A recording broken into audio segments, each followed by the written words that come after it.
नमस्कार दोस्तों, मैं हूं प्रवीण सानी। बिहार की राजधानी पटना के गांधी मैदान के पौष इलाके में 4 जुलाई की रात नामी कारोबारी गोपाल खेमका क्लब से घर लौट रहे थे। वो गाड़ी से उतर पाते इससे पहले ही घात लगाए बदमाशों ने उन्हें गोलियों से भून दिया। उनके सिर में गोली मारी गई।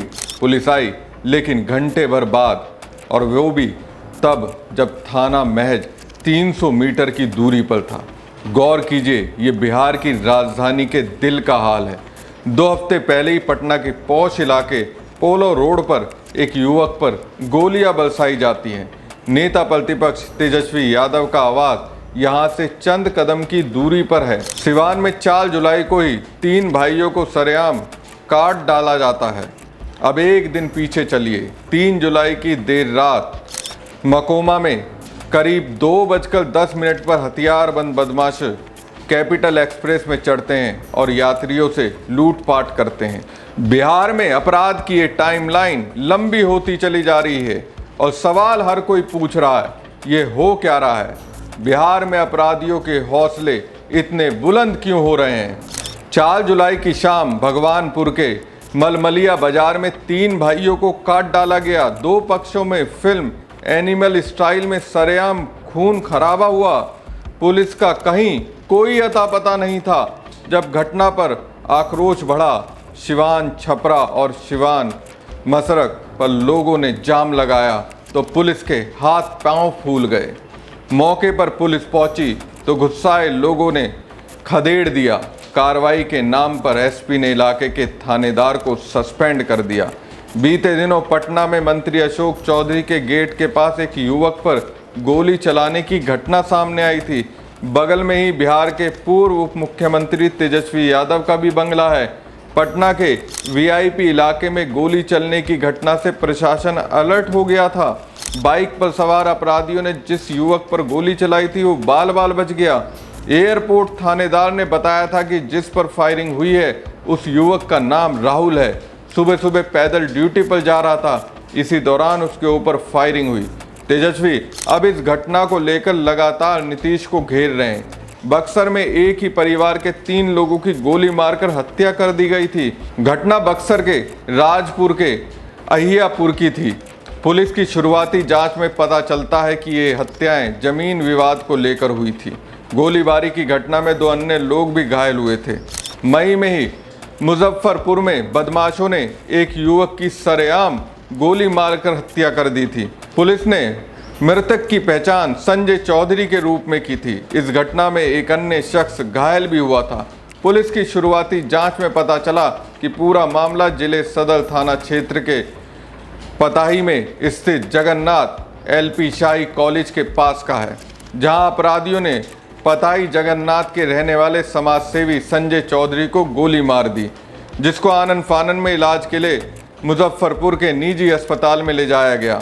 4 जुलाई को ही बिहार के बेगूसराय में भी एक कारोबारी की हत्या कर दी गई। ज्वेलरी कारोबारी कुछ दिन से लापता था, जिसका शव 4 जुलाई को मिला।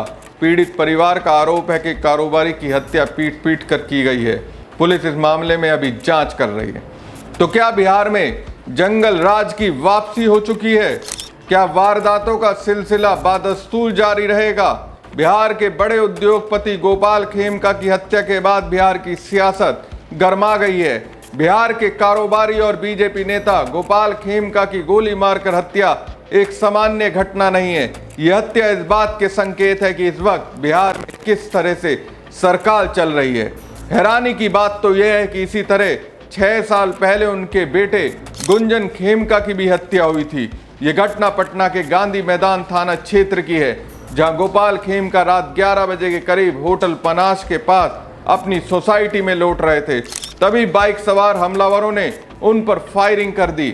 एक गोली चलने की आवाज आई और कुछ ही सेकंड में सब कुछ खत्म हो गया। मौके पर ही उनकी मौत हो गई। ये मामला इसलिए और भी चौंकाने वाला है क्योंकि दिसंबर 2018 में गोपाल खेमका के बेटे गुंजन खेमका की भी फैक्ट्री के बाहर गोली मारकर हत्या कर दी गई थी। वो घटना हाजीपुर इंडस्ट्रियल एरिया में हुई थी और वो केस भी अब तक पूरी तरह नहीं खुला है। अब उसी परिवार में एक और हमला सवाल खड़े करता है। पप्पू यादव, जो अब पूर्णिया से निर्दलीय सांसद हैं, मौके पर आए और नीतीश कुमार सरकार पर जमकर हमला बोला। उन्होंने एक्स पर लिखा, इस बच्चे को क्या दिलासा दूं, 7 साल पहले गोपाल खेमका जी के पुत्र गुंजन खेमका की हत्या हुई थी। उन्हें न्याय का भरोसा दिलाया गया था। अगर उस वक्त सरकार अपराधियों की साझीदार न बनकर उनके खिलाफ कठोर कार्रवाई करती तो आज गोपाल खेमका जी की हत्या ना होती। जैसी सूचना मिली मैं वहां पहुंचा, पर इस क्रूर महागु एनडीए राज में कोई सुरक्षित नहीं है, अपराधियों का अभयारण्य बन गया है। पप्पू यादव ने बिहार में गुंडा राज में इंग्लिश एनडीए लिखा, यानी सीधा नीतीश पर तो निशाना है ही, इसके साथ इसके लिए वो अमित शाह को भी जिम्मेदार मान रहे हैं। दोस्तों, इसके साथ ही पप्पू यादव ने गोपाल खेमका के मर्डर पर इशारा किया। इसमें किसका हाथ हो सकता है, इशारों में बता दिया। पप्पू यादव ने पोस्ट करते हुए लिखा, सुप्रीम कोर्ट की निगरानी में गोपाल खेमका जी के हत्याकांड की जांच सीबीआई से कराई जाए। कोई बहुत रसूखदार व्यक्ति इस हत्याकांड का सूत्रधार है, अन्यथा पटना पुलिस मुख्यालय के ठीक सामने इतना बड़ा हत्याकांड का दुस्साहस कोई टुच्चा अपराधी नहीं कर सकता। उनके बेटे की हत्या भी इसी अंदाज में हुई थी।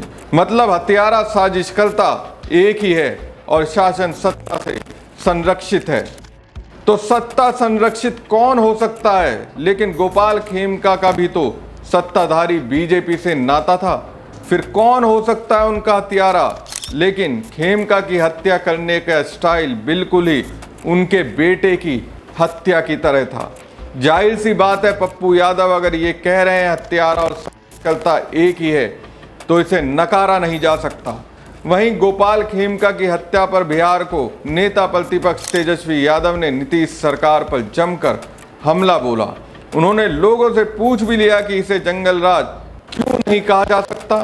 तेजस्वी यादव ने सोशल मीडिया पर पूछा कि थाने से चंद कदम दूर पर पटना में बिहार के बड़े व्यापारी की गोली मारकर हत्या कर दी गई।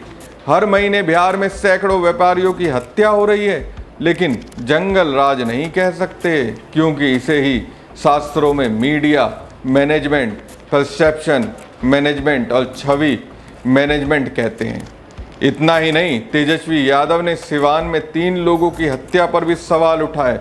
उन्होंने कहा कि बिहार में नरसंहार हो रहा है। सिवान में 6 लोगों को गोली मारी गई, इसमें 3 लोगों की मौके पर ही मौत हो गई।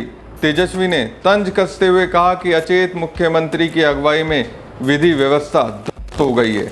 सवाल तो उठेंगे ही। ये सिर्फ तेजस्वी यादव और पप्पू यादव का सवाल नहीं, बल्कि बिहार के जहन में भी सवाल है। क्या वाकई में हम जंगल राज के युग में आ चुके हैं? विकासशील इंसान पार्टी के प्रमुख और बिहार के पूर्व मंत्री मुकेश सैनी ने भी नीतीश कुमार पर निशाना साधते हुए कहा कि बिहार में अब सुशासन नहीं, खुला राक्षस राज चल रहा है। वीआईपी के प्रमुख मुकेश सैनी ने फेसबुक पर पोस्ट करते हुए लिखा, पटना में नामी बिजनेसमैन गोपाल खेमका की सरेआम हत्या ने बिहार को दहला दिया है। राज्य में हत्या, लूट, अपहरण आम हो गया है, लेकिन सुशासन सरकार गहरी नींद में है। आम आदमी तो दूर, अब तो बड़े कारोबारी भी सुरक्षित नहीं है। बिहार में अब सुशासन नहीं, खुला राक्षस राज चल रहा है।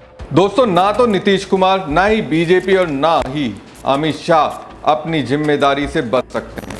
कानून व्यवस्था तो बिगड़ी है, हालात बद से बदतर हुए हैं, ऐसा लगता है। बिहार में सरकार नाम की चीज ही नहीं है, बस सब कुछ चल रहा है और सब कुछ यूं ही चलने के कारण जनता को भुगतना पड़ रहा है। हमारी खबर आपको कैसे लगी कमेंट बॉक्स में कमेंट करके जरूर बताएं। साथ ही पेज को ज़्यादा से ज़्यादा लाइक और शेयर कीजिएगा। धन्यवाद।